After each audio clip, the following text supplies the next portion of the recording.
Hai, selamat malam teman-teman. Kita telat 16 menit kayaknya ya. Karena tadi dokter Rizky masih di jalan, jadi supaya tetap aman gitu ya. Ini dokter Rizkynya udah ready. Nah, kita akan ngobrol malam hari ini di episode 126 Dikdok, diskusi karo dokter dengan program 100 Instagram Live Marathon. Nah, kita sambil nunggu yang lain. Ini Kak Rohani udah ada. Hai Kak Rohani. Oke. Hai juga ada Kak Dedi, hai. Aku seperti biasa aku akan infoin judulnya dulu. Nah, oke, kok hilang ya ini. Oke. Nah, teman-teman lagi pada ngapain? Ini aku sebenarnya ngantuk banget. Kayaknya tadi malam tuh kayak kurang tidur gitu loh, tapi habis ini mungkin langsung tidur. Nah teman-teman, hai dokter Elizabeth, ada Kak Yuni, hai. Nah teman-teman, kita akan ngobrol soal dispepsia. Mungkin kalau teman-teman Google gitu ya, pasti kalau cari dispepsia akan keluar tuh sesuatu. Nah teman-teman boleh banget dicari tahu dispepsia itu apa. Nanti kita akan bahas sama dokter Rizky, sebenarnya apa sih beda dispepsia sama mah. Terus nanti dia gejalanya gimana. Oke deh, ngantuk efek obat. Ini kalau aku ngantuk karena kecapean Kak Rohani. Oke deh, kalau gitu aku langsung undang dokter Rizky-nya dulu ya guys. Bentar ya.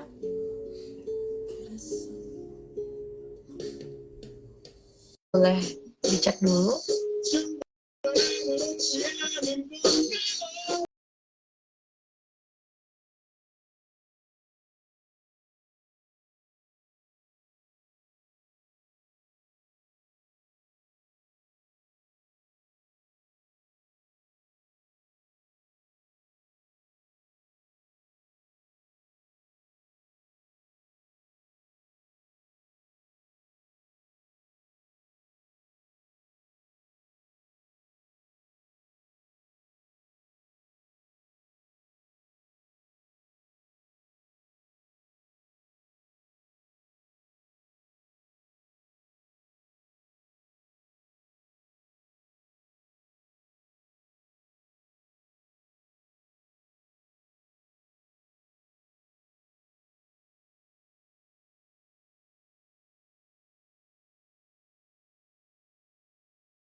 Jadi Kak Rohani ini ada salah satu penonton Dikdok setia, selalu nonton. Masih nungguin ya guys, sebentar ya, sabar. Oke. Halo, sorry ya, Malam dong. malam Mbak Ivo. Maaf telat loh, Nggak baru apa-apa. jaga, selesai jaga. Kita ketemu lagi ya dok, baru kemarin kita ngobrol nih teman-teman, spesial malam hari ini kita akan ngobrol sama dokter Rizky. Ini dokter Rizky, jadi selamat datang di Dikdok dokter Rizky, terima Makasih Mbak Ivo. kasih. Nah, buat Dik Dok. waktunya masih nyempetin. Teman-teman tahu nggak, sebenarnya sibuk banget baru nyampe rumah dan masih mau disempatin ngobrol malam hari ini. Saya makasih banyak ya dok ya buat Sama-sama Mbak Ivo. kesempatannya. Iya, Nah, sama-sama. teman-teman pasti penasaran kan, dokter Rizky ini praktek di mana sih? Kok baru pulang gitu ya? Kok baru nyampe gitu? Jam segini masih kerja. Kita sebelum ngobrolin dokter topiknya, jadi kita mau say hello dulu nih ke teman-teman yang udah gabung. Nah, aku sekalian mau bilangin kalau kita tinggal 13 episode lagi nih maratonnya, 13 hari lagi supaya 100 hari maraton. Jadi teman-teman jangan bosan-bosan nontonin Instagram Live Dikdok karena kita tiap hari akan ngobrolin hal yang berbeda. Nah, malam hari ini kita akan ngobrol soal dispepsia yang berulang. Mungkin kalau teman-teman nggak Google sebelumnya, pasti akan bingung nih dispepsia apa sih? topiknya berat banget kayaknya. Oh enggak, tenang aja, ini bukan ngomongin yang berat-berat kok. Kita akan ngobrol sama Dokter Rizky soal dispepsia. Nah, sebelum kita bahas, kita mau kenalan dulu sama Dokter Rizky. Silahkan Dokter Rizky boleh kenalan sama kita semua. Halo, halo teman-teman semua yang sahabat Dikdok. Nama saya sebenarnya panggilannya Dila ya. Dila Oh, aja gila. orang kenalnya Dokter Oke, Dila. Dok. Oke. Saya sekarang sudah menikah dan berpraktek di pelayanan kesehatan DPR RI ya, Senayan Jakarta ya itu berarti di ya, Dok ya? Jakarta iya. Oh, oke. Pantes baru pulang ya, Dok. Macet ya tadi gara-gara weekend. Kayaknya masih sepi ya, Dok ya, Jakarta? Karena jaganya saya kebetulan ini pas yang jaga dapat jaga malam lembur. Jadi yang Oh, bagian jaga lembur. Jadi baru pulang malam. oke. Aduh ya ampun, capek banget. Tapi besok libur kan ya, Dok? Besok libur ya. Ya, Besok istirahat dulu lah. besok istirahat jalan-jalan lah ya, Dok ya. Nah, teman-teman, jadi Dokter Rizky ini tadi berpraktek ya di salah satu pelayanan kesehatan di DPR RI di Jakarta gitu. Nah, kita akan ngobrol, Dok. Dispepsia, Dok. Kok namanya kayaknya berat banget. Sebenarnya dispepsia ini apa sih, Dok? Teman-teman yang nggak tahu? Dispepsia itu sebenarnya lebih itu ya kumpulan gejala sih kayak perasaan nyeri Hmm, atau rasa tidak nyaman di saluran pencernaan ya, khususnya saluran pencernaan yang bagian atas gitu. Jadi oke. beberapa Berarti gejala. kesannya kalau sama orang awam seperti sakit perut nggak, Dok? Sakit perut bisa, itu salah satu gejalanya ya, karena banyak gejalanya sebenarnya. Oh, Dispepsia itu rasa nggak nyaman, jadi oke oke. kumpulan gejala gitu. Pokoknya sesuatu yang kita rasa nggak nyaman di bagian perut gitu itu Pencernaan ya. sudah bisa dikategorikan mau Mm-mm. pencernaan ya, Ya, dikategorikan dengan dispepsia. Oh, oke oke. Nah, ini berarti kita harus butuh penjelasan lebih lagi kan, Dok? Karena kayak tadi ternyata banyak banget gejala-gejalanya yang bisa disebut dengan dispepsia. Beberapa contoh gejalanya apa aja emang, Dok? biasanya kalau pasien datang ke saya itu, tempat praktek saya itu nyeri ulu hati ya, nyeri ulu hati, terus ada begah atau kembung, sendawa terus Hmm. menerus, terus ada kadang mual, kadang disertai juga muntah gitu, atau rasa cepat kenyang. Kalau makan kok dia cepat kenyang ya dok gitu, atau penuh ya perutnya Oh, rasanya kayak gitu-gitu. oh, oke. Kok gejalanya kalau kita dengar ya, Dok ya, kok mirip-mirip mah ya, Dok ya? Emang mirip ya? Mirip, emang Oh, mirip. oke. Nah, ini menarik, Dok. Coba kita berarti bedanya ada nggak perbedaan antara si dispepsia ini sama mah ini, Dok? Karena tadi hampir mirip kan gejalanya. Iya. Sebenarnya kadang-kadang orang ini ya apa ya yang kurang ngerti ya kadang-kadang nyamain mah sama distress itu sama ya. Oh, enggak ternyata ada Iya. Beda. perbedaannya ya, beda ya. Karena Oh, yang tadi dibilang Mbak Ivo oh. tadi, gejala-gejalanya kok sama ya kayak mah gitu. Padahal sebenarnya itu beda, Hmm. sesuatu yang lumayan berbeda gitu ya. Kalau mah itu saya dari arti kata dulu ya. Di mah itu berasal Oke. dari bahasa Belanda, artinya lambung gitu. Oke. Sedangkan kalau dispepsia itu dari bahasa Yunani, dis itu artinya buruk. Peptei itu kalau di bahasa Yunani artinya pencernaan. Jadi pencernaan yang buruk Hmm. gitu. Buruk. Oh, I Dari arti katanya see. gitu udah beda ya gitu. Jadi Iya. nanti jadi kalau mah itu ya cuman lambung berarti ya. Kalau dispepsia itu berarti memang tadi dibilang saluran pencernaan gitu. Jadi saluran pencernaan yang buruk, ada gangguan, ada keluhan, ada gejala gitu yang menyertai saluran pencernaan Oke. gitu. Oke. Dokter berarti kita kan kalau mah udah tahu ya, maksudnya kenapa menyebabkan mah gitu ya. Maksudnya historinya udah ngerti. Kalau dispepsia ini penyebabnya apa dong, Dok? Ya, bisa terjadi pada seseorang. Dispepsia itu ada dua ya.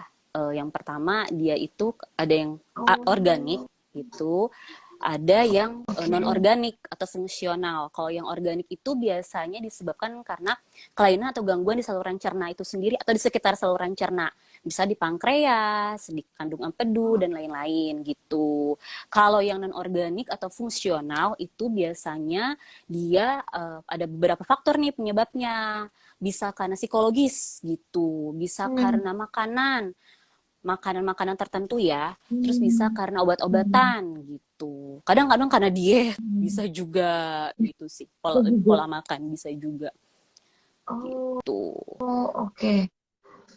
Dok, Itu beda. ini pasti teman-teman masih banyak yang bingung deh saya rasa karena kan dia mungkin kalau dia cari di Google pun kan kadang kan kita kan lihatnya cuma kata kuncinya aja ya sakit perut jadi gitu.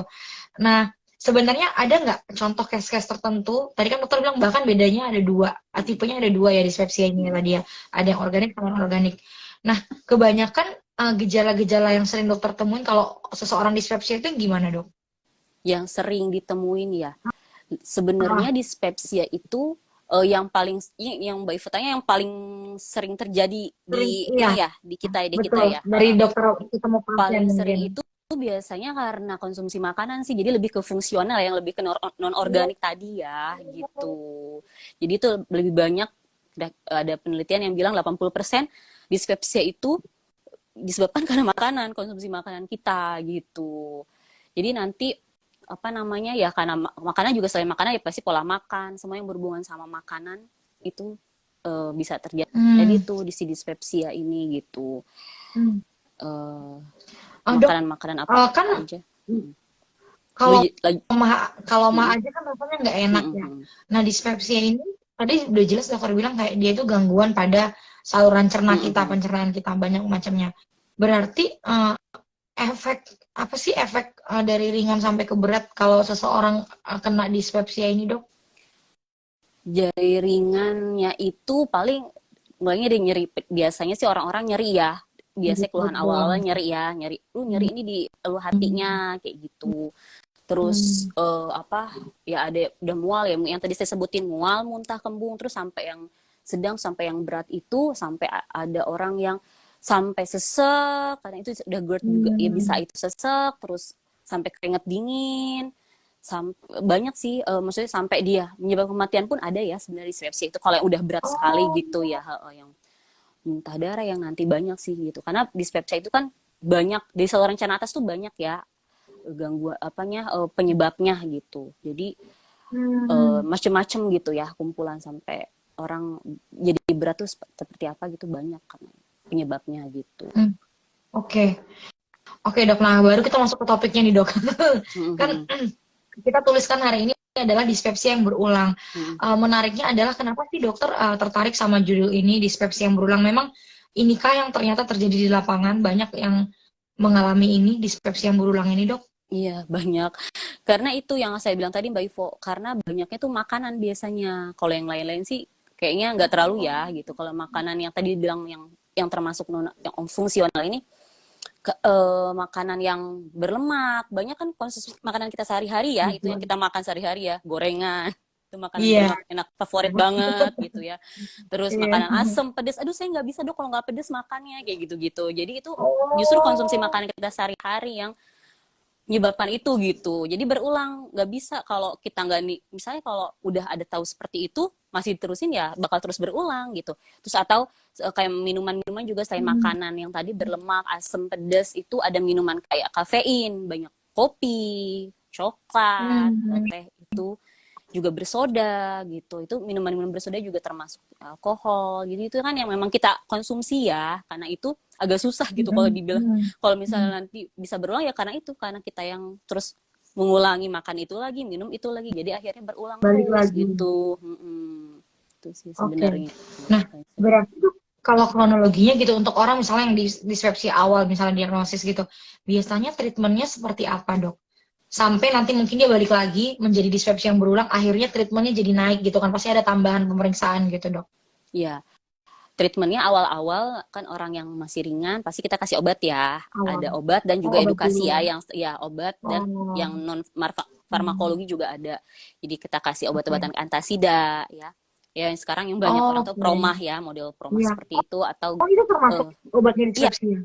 antasida ya, Oh, golongan antasida. oke. Kemudian obat-obatan apa, PPI itu, pompa proton inhibitor ini, obat-obatan ini tuh fungsinya untuk menurunkan sekresi asam lambung atau menetralisir sekresi asam lambung. Jadi asam lambungnya tuh nggak berlebihan gitu fungsi obat ini. Kayak omeprazol, lansoprazol, kalau yang golongan PPI yang tadi saya sebutin itu Iya. gitu. Itu buat ngurangin asam lambung Yang sehingga awal-awal. proses asam lambung, sehingga lebih nyaman ya perut ya. Kalau asam lambungnya udah turun, diturunin dengan obat, biasanya lebih nyaman keluhannya. Terus nanti kalau yang biasanya sih, kalau yang udah agak Yang berat berulang, bisa iya ya berulang. Berulang balik susah lagi. itu lagi sih sebenarnya obatnya. Paling nanti kalau yang agak berat diinjeksi ya, biasanya nanti kita ada sama aja sih obatnya Injeksi sebenarnya, iya buat apa injeksi dok? pantoprazol Oh, obatnya baik injeksi. biar by injeksi, jadi Oh, biar cepet ya, oh, cepet bekerja oke. gitu aja sih gitu.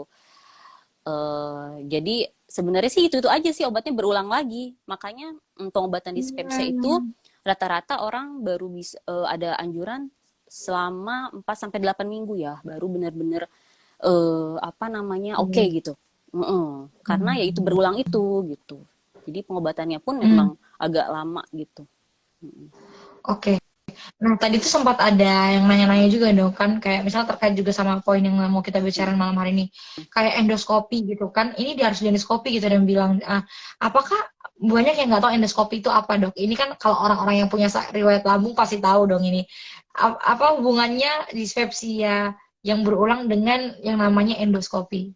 Sebenarnya endoskopi itu direkomendasiin sih, dia itu alat diagnosis untuk yang direkomendasikan untuk dispepsia ya gitu salah satunya, karena dia bisa Hmm. masuk kamera ke saluran pencernaan, jadi kita bisa tahu tuh dari endoskopi itu nanti kenapa tuh di dalam pencernaannya, apakah nanti ada ulkus di dalam pencernaannya, ulkus lambung, Oh. atau ada nanti di dalamnya itu ada stomach cancer, kadang ada keganasan juga ditemuin gitu, kadang Hmm. ada hiperasiditas atau asam lambung yang berlebihan gitu, GERD, macam-macam sih dari endoskopi itu bisa kelihatan gitu. Kenapa ya ini sebenarnya gitu penyebab Hmm. dispepsianya gitu. Itu buat yang tadi saya bilang biasanya yang organik ya, kalau yang endoskopi ini dispepsia yang organik yang Oh, karena yang bisa itu penyebabnya ada. Tapi kalau yang makanan. fungsional atau yang iya bukan, kalau yang satu lagi yang makanan kayak gitu-gitu itu malah Oh, nggak berarti. kelihatan kalau di endoskopi. Oh, oke oke oke, Bedainnya ngerti gitu ngerti. Oh pakai iya, iya. endoskopi, perbedaannya antara yang organik sama Oh, non organik juga biasa di endoskopi, kalau yang non organik itu nggak kelihatan apa-apa gitu. Nanti kalau oke. ya ada selain endoskopi juga ada pemeriksaan lain sih, kayak ureabrid tes itu untuk melihat nanti ada penyebab salah satu dispepsia itu karena bakteri Helicobacter pylori ya, nanti itu perlu antibiotik juga Hmm. tuh tambahannya Mbak Ivo. Jadi nanti ada tes semacam tes yang tadi saya bilang ureabrid tes itu untuk mengetahui apakah ada kuman dalam pencernaan kita gitu. Terus ada lagi nanti namanya, ada lagi kalau misalnya perlu lagi yang itu, kalau udah parah yang kata tadi Mbak Ivo, gimana sih biar tahu ya, kita harus pemeriksaan penunjang tentunya ya, supaya tahu penyebabnya apa, tingkat keparahan penyakit seperti apa gitu. Jadi nanti ada juga CT scan misalnya untuk tahu sebelum scan USG dulu deh, USG misalnya nanti kelihatan tuh di USG ada batu empedu lah di ininya, oh ternyata ini yang menyebabkan si dispepsia ini, keluhan nggak nyaman, ada batu di empedunya atau ada sumbatan gitu di pencernaannya. Itu lagi ada Hmm. CT scan juga, bisa juga CT scan, nah itu juga bisa tahu kayak buat obstruksi usus, ada apa sih, apa ususnya tuh ada terganggu atau ada penyumbatan atau seperti apa kayak gitu sih. Jadi maksudnya itu yang beberapa pemeriksaan yang bisa dilakukan ya buat tahu penyebab dispepsia Iya, ini iya. kenapa gitu, selain endoskopi tadi. Hmm. Oke. Nah, dok, pernah nggak sih dokter temuin pasien termuda yang pernah dokter temuin kena dispepsia ini berapa, dan memang apakah sekarang udah rata-rata semua orang bisa kena dispepsia dok? Karena kan tahu ya, tadi kan Mm-mm. kebanyakan dari yang makanan kita Mm-mm. ya dok ya gitu. Nah, itu apakah memungkinkan nilainya, angkanya naik karena hidup yang sekarang kayak gini? Iya, udah ada beberapa pasien anak SD yang jarang Wah, sarapan. Jadi oh, kadang-kadang ibunya lupa ngasih sarapan gitu, ada sih yang datang kayak gitu. Jadi oh, dia karena nggak sarapan udah pasti lama dong dari dia pagi sampai nanti mau pulang sekolah lagi. Nah itu iya. gara-gara yang tadi selain makanan, sore belum lupa ditambahin pola makan juga. Gimana jeda makan antara makan pertama dengan makan selanjutnya gitu. Keteraturan makan seperti apa? Maksudnya ada orang yang biasanya makan yang nggak teratur itu, nah itu lebih rentan, lebih beresiko buat kena dispepsia Iya. gitu. Bahkan saya pernah nemu anak saya sendiri, si balita juga udah nggak ada keluhan nggak nyaman di perut itu, karena kata menurut dokter spesialis anaknya itu karena dia nggak teratur makannya, nah gitu. Jadi udah sampai anak-anak kecil pun bisa kena gitu, karena itu tadi Hmm. paling banyak Wah, faktor makanan dan pola makan ya gitu. teman-teman, ini didengar nasihatnya dokter apa Dila gitu ya. Nah, dok, sempat juga tadi kita bahas kayak misalnya, oh karena tadi terapinya kan kata dokter biasanya dari obat ya, mungkin selama 8 minggu gitu ya untuk kita bisa evaluasi. Nah, terapi lainnya apakah cuman itu dan memang apakah jika itu gitu, berarti perlukah seseorang kayak ngestok obat gitu ya dok buat jaga-jaga sebenarnya untuk orang yang dispepsia ini? Bisakah dan bolehkah sebenarnya? Untuk stok tanpa pengawasan dokter juga tentu nggak boleh Nggak ya Mbak boleh. Ivo ya. Iya. Iya, jadi tetap Hmm. harus dalam pengawasan dokter semua obat-obatan ya, apapun itu Iya. sebenarnya termasuk dispepsia ini. Karena kalau juga nggak diawasi dokter, obatnya salah minum atau nggak teratur atau seperti apa, ya nanti juga jadi salah juga kan. Jadi nggak Hmm. efektif buat pengobatan dispepsianya sendiri gitu. Tapi memang biasanya dalam jangka waktu lama sih pengobatannya gitu. Selain yang farmakologi tadi saya sebutin, ada yang non farmakologi itu yang selain obat-obatan itu ya itu pola makan kita yang harus benar-benar diberesin dulu nih, makannya tuh benar-benar kalau udah ketahuan suka dari asam-asam atau pedas-pedas itu jadi nggak enak perutnya, ya udah jangan dulu gitu, di stop goreng atau goreng-gorengan Bener kebanyakan banget. kadang-kadang itu jangan dulu, dikurangin goreng-gorengannya kayak gitu. Terus makannya juga diatur, sarapannya harus sesuai jadwal gitu, jadi teratur gitu. Yang itu yang buat si lambung juga oke kerjanya gitu, jadi nggak kayak bingung ini kok makannya ya masuk, jadi jadi asam lambung terus meningkat kan kalau kita nggak dimasukin makanan makannya Hmm. pola makan nggak teratur, nggak bener, ya itu yang bikin nggak nyaman di perut gitu, karena pola Hmm. makannya itu juga gitu, asam lambungnya Hmm. terus naik gitu. Agak susah ya dok kalau orang Indonesia disuruh Ya, nggak maksudnya, aduh kasihan sih sebenarnya. Gorengan lagi dok, iya, aduh. makanya itu makanan Oke, favorit saya bilang. makanya dok mungkin kita dikit lagi nih dok. Sebenarnya kan tadi kita dokter udah bahas kayak dispepsia itu intinya kayak mirip sakit perut, tapi teman-teman udah jelas ya bukan sakit perut tapi kayak ada gangguan ya dok ya, gangguan pada saluran pencernaan. Nah apa sih dok yang terjadi? Kan kadang kita tuh juga suka ya kayak kalau emah kan mungkin ada rasa mualnya juga nggak dok bisa ditimbulkan kalau orang dispepsia ini sampai dia nanti sampai membuat kita jadi kayak bingung ini kayaknya emah dia bukan dispepsia. Ya, apa namanya, hampir sama sih sebenarnya tadi saya bilang. Jadi Hmm. harus konsultasi dokter dulu ya, karena gejalanya tuh mirip-mirip Mbak Ivo mah dengan dispepsia itu. Nanti Hmm. setelah konsultasi dari dokter, nah dokternya udah pemeriksaan anamnesis, pemeriksaan fisik segala macam. Nah baru nanti dokternya mutusin mau ini apa perlu pemeriksaan lain gitu kayak yang tadi saya bilang gitu, supaya tahu ini hanya mah biasa Hmm. atau ada penyebab lain, bukan mah biasa nih, seperti kayaknya ada Hmm. yang lain deh gitu, ada batu empedu atau ada penyebab lain gitu dari dispepsia ini sendiri gitu. Iya, iya sih, setuju. Oke, dokter coba kita jawab pertanyaan ini ada baru aja masuk ini dari kelihatan sih kayaknya harusnya kelihatan ya dok layar dokter dari Deprisha. Bagaimana cara bedakan GERD biasa dengan dispepsia? Nah ini GERD yang biasa dok. GERD itu kan gastroesophageal, jadi dia naik ya makanannya, regurgitasi ke atas gitu. Iya, Sebenarnya ini salah satu bentuk dispepsia ya, GERD itu gitu. Memang salah satu bentuk ya ya. salah satu Oke. bentuk dispepsia gitu. Jadi nggak bisa dibedain, memang salah satu bentuknya. Itu yaitu GERD itu gejalanya sesek ya biasanya orangnya, atau rasa kayak nggak enak, Hmm. nggak nyaman di dada sampai lidah kadang pahit karena asam lambungnya naik ke atas gitu. Regurgitasi jadi Hmm. dia naik gitu. Gitu sih Hmm. karena Oke. itu. Berarti faktanya memang teman-teman apa tadi dok? GERD itu adalah salah satu bagian Hmm, dari hmm, hmm, hmm, gejala dispepsia hmm, ini ya. Jadi hmm, maksudnya mereka beda tapi apa ada kaitannya sebenarnya ya hmm, di hmm, hmm, dalamnya hmm. gitu. Oke, Dok, berarti saya ingin tanya nih, gimana kalau misalnya seseorang yang dispepsia tapi ternyata tidak mau melakukan terapi? Apa dampak buruknya? Bisakah misalnya lambungnya sampai ya tadi dokter udah bilang sih bisa sampai meninggal. Cuman mungkin eh, apa ya? Mungkin step-step dari dari aktivitas dok. Apakah dari mual sampai enak? Apa bisa sampai muntah atau yang Kalau lain-lain? nggak diobatin ya Mbak Ivo. Iya, Jadi kalau yang paling parah banget ya, kalau mual muntah kan sebenarnya bisa ditahan-tahan ya sama kita ya kadang-kadang ya iya. gitu. Masih udahlah, Heeh. masih mual-mual dikit muntah, ya udahlah nggak apa-apa gitu. Tapi kalau yang udah muntah terus muntah berulang sampai kayak muntah darah, muntah hitam gitu ya, kadang muntah darahnya tuh warna Hmm. hitam gitu, itu oh berarti ada sesuatu tuh di saluran pencernaannya bisa gitu. Ya itu ulkus, bisa salah satunya bisa jadi ulkus yang tadi dibilang, kalau di Hmm. endoskop itu kelihatan tidak ulkus, ada luka di lambungnya. Kalau emang tinggal diobati kan Hmm. lama-lama si asam lambung itu ngikis permukaan lambung Hmm. karena asam ya sifatnya ya, jadi nggak Iya, diobatin iya. juga semakin banyak di situ. Nah itu akhirnya jadi jadi ada Hmm. gangguan, benar-benar gangguan di dalamnya gitu. Pas di endoskopi kelihatan kayak gitu.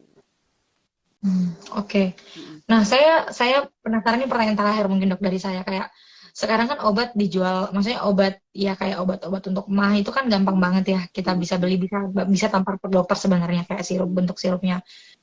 Bahaya nggak sih dok kalau misalnya nih seseorang yang merasa kayak gejalanya kayak gitu muntah mual terus dia kayak mengatasi sendiri lalu itu berkelanjutan gitu. Bahayanya selain karena itu tidak terkontrol oleh dokter, apa dok resiko yang bisa dialami dari obat yang bahkan bisa kita anggap untuk mengobati malah nanti bisa jadi menjadi apa yang memperpanjang penyakitnya dok? Apa sih dampaknya? Ya pasti setiap obat-obatan kan sebenarnya dia kimia Sudah kimia ya sifatnya racun ada. ya. Tetap Iya. itu bakal apa dalam jangka waktu panjang kalau kita gunakan nggak sesuai aturan ya tetap pasti bakal beresiko buat diri kita sendiri ya gitu. Apa Hmm. namanya ya nanti kalau kadang-kadang penggunaan obat yang terlalu banyak itu kadang-kadang ada gangguan di hati nanti seperti itu. Jadi Oh, juga ada nanti iya kalau misalnya kita terlalu banyak konsumsi obat atau konsumsi obat yang tidak teratur dalam waktu panjang waktunya lama gitu diminum dan tidak atas apa ya konsultasi dengan dokter ya itu beresikonya seperti itu salah satunya gitu. Jadi bisa setiap kayak gitu obat-obatan nggak boleh teman-teman. sembarangan diminum ya.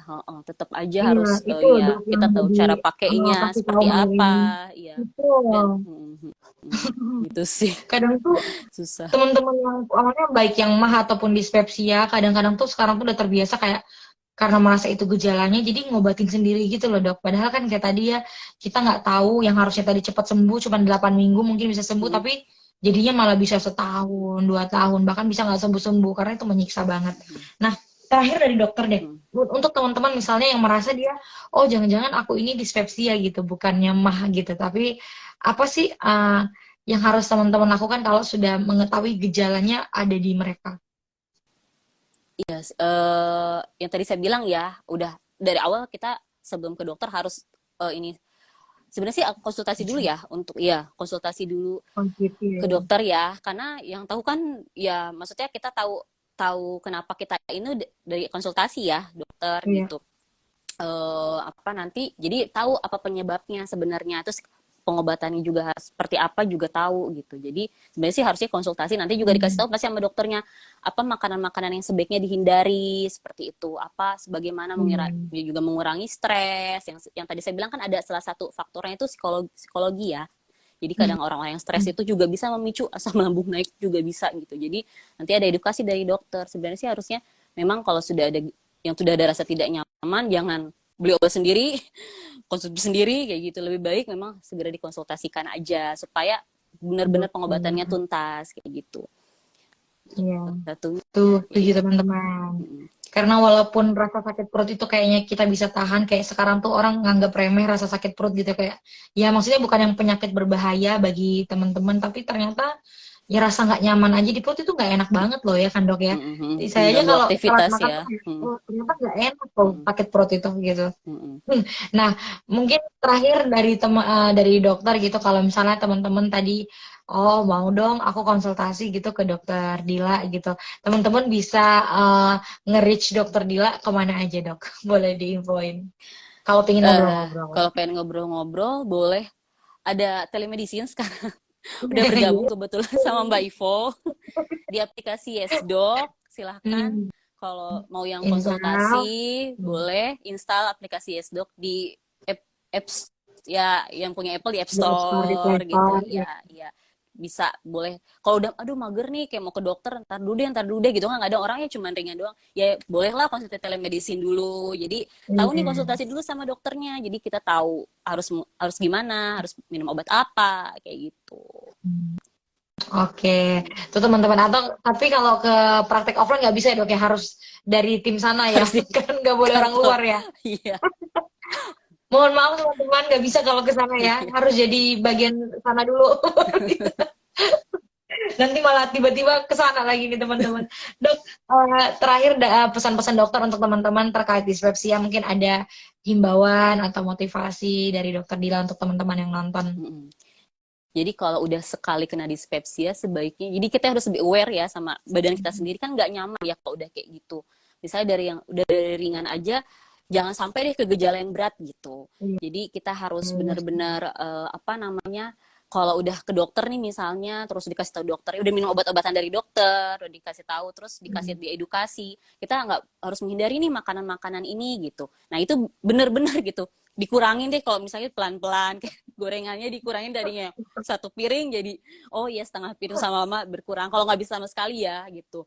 Ya makanan-makanan yang iya. atau minuman-minuman yang harus benar-benar dihindari yang tadi sudah sampaikan ya, makanan minuman, terus pola makan yang tadi saya bilang harus teratur, terus pola makannya juga nggak boleh apa nggak boleh nggak kelamaan gitu antara makan yang satu dengan makan Jarak selanjutnya gitu, pola waktunya. hidupnya hindari stres juga, itu sih terkait itu aja sih, Hmm. pola hidup juga gitu selain Nah, itu obat-obatan. teman-teman, semoga teman-teman nanti dengerin dan semoga yang mau apa ya mau coba merubah pola hidupnya masih ada kesempatan ini baru bulan 4 masih ada 8 bulan lagi. Sorry, 4 berarti berapa ya? Iya, 8 8 tambah bulan. 4 12 sorry. Iya, iya. Iya, bener-bener. Kok jadi bingung? 8 bulan lagi teman-teman. Heeh. Untuk berubah masih bisa ya. Bentar lagi bulan 5 soalnya. Oke deh, Dokter Dila makasih banyak sharingnya. Ya, Saya tahu dokter pasti udah capek banget ini seharian kerja gitu sampai malam. ya. Semoga yang kita sampaikan kalau ada kurang-kurang teman-teman semoga dimaafkan dan semoga juga ini bermanfaat untuk teman-teman yang menyaksikan video live kita malam hari ini. Ya. Kalau gitu Dokter Dila makasih banyak, teman-teman Sama-sama makasih Mbak Iko, banyak. makasih banyak. Kita harus pamit. Sama-sama Ya, dokter. Kita harus pamit ya teman-teman. Sampai ya, ketemu besok di live Instagram. Saya Dokter Dila ya. pamit. Dadah. Selamat malam. Makasih Kak Malam. Tanti. Dadah. Ya.